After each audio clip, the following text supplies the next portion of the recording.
Era pra eu estar morta exatamente essa época do ano. De verdade, eu tava olhando e essa data bate certinho com a data que era pra eu estar morta. Só que eu não sei se isso estava nos planos de Deus ou uma outra coisa que eu não contei pra vocês. Vocês sabem da trombofilia, que é a minha condição, que eu tenho que tomar todos os dias uma injeção e tudo mais, porque senão eu perco o bebê e eu posso morrer. Mas o que vocês não sabem é que a Sofia já sabia que se eu tivesse outro bebê, eu morreria. Ela falava assim pra mim: mãe, você vai morrer igual a Thaís. Vem cá tomar um café comigo e eu conto tudo pra você. É assim, ó. Não sei se você lembra que a nossa babá faleceu.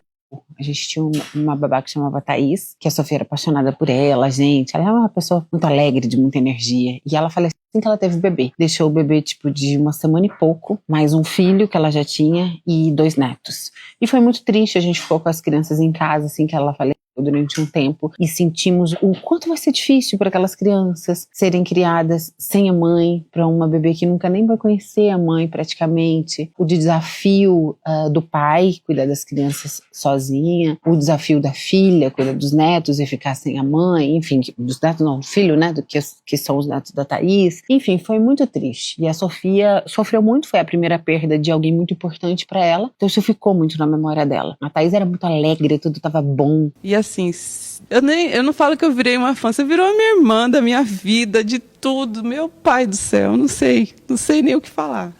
Hoje em dia, a minha vida é outra. A Thaís era uma pessoa que ela tinha já uma condição com bastante dificuldade. Quando ela teve o primeiro filho dela, ela falou que ela ficou na cama a gravidez inteira, que ela não saía da cama. Então, por eu já saber que ela tinha uma condição especial, eu coloquei ela no meu médico, que é o melhor médico que tem, para fazer os melhores exames e tudo mais, e para descobrir se ela não tinha outra coisa. E a gente descobriu que ela tinha trombofilia.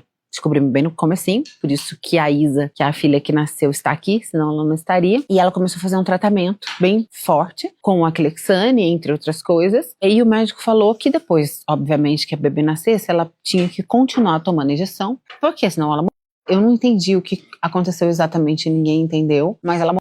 E depois eu entendi que ela escolheu parar de tomar o remédio. Você tem que tomar no mínimo 40 dias depois da gravidez, depois do parto. Por quê? A trombofilia é uma doença, é uma condição que você cria coágulos no seu sangue. O seu sangue fica grosso, digamos assim, a grosso modo, né? E esses coágulos, eles podem vir para a cabeça e te dar um AVC, ou ele vai para o seu pulmão e te dá uma embolia pulmonar. Enfim, você tem alguma morte de alguma forma por esses coágulos. Então, você tem que tomar a Clexane para o seu sangue ficar fino e você não formar coágulo, porque senão você morre. Quando você tem um parto, é impossível você não formar coágulo, porque existe uma perda de sangue muito grande, existe uma cicatrização muito grande, principalmente se é uma cesárea, que foi o caso da Thaís. E quem tem trombofilia também não pode ser parto normal, tem que ser cesárea, tem que esperar um tempo mínimo aí, mas não pode esperar o máximo, tem toda uma questão. Bom, assim que a Thaís foi muito difícil para todo mundo e a Sofia ficava repetindo que sentia saudade e tudo mais, e logo na sequência eu engravidei. Só que antes de eu engravidar, eu recebi uma profecia. E quando eu engravidei, a Sofia dizia que eu ia morrer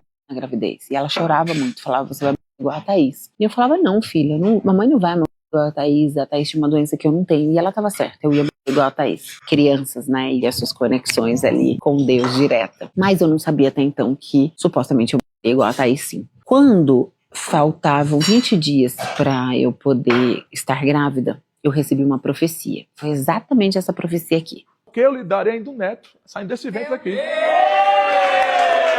Vem cá, bote a mão no ventre dela.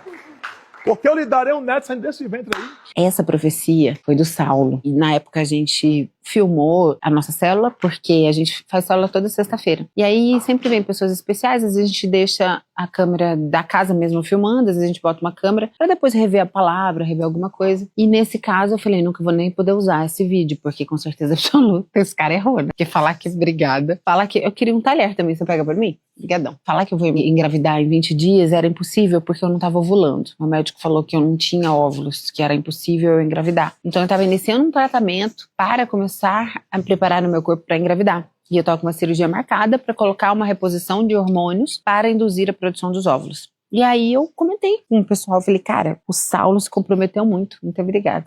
O Saulo se comprometeu muito, porque não tem como, né? Eu não vou engravidar. Meu médico já falou que eu não tô ovulando. E a gente falou: meu Deus, corajoso esse profeta, e colocou em conta e risco, e não vai acontecer. Bom, antes de fazer a cirurgia, eu falei pro meu médico, falei, doutor, vamos fazer um exame pra ver se eu não tô grávida? Aí ele falou, mas não tem como você engravidar, é impossível. Você precisa colocar esse hormônio e tal, enfim. Aí eu marquei a cirurgia e fui. E fiz. Quando eu fiz a cirurgia, eu senti uma coisa estranha no meu coração, um incômodo. E aí eu falei, você quer saber? Eu vou lá, sim, ver se eu tô grávida.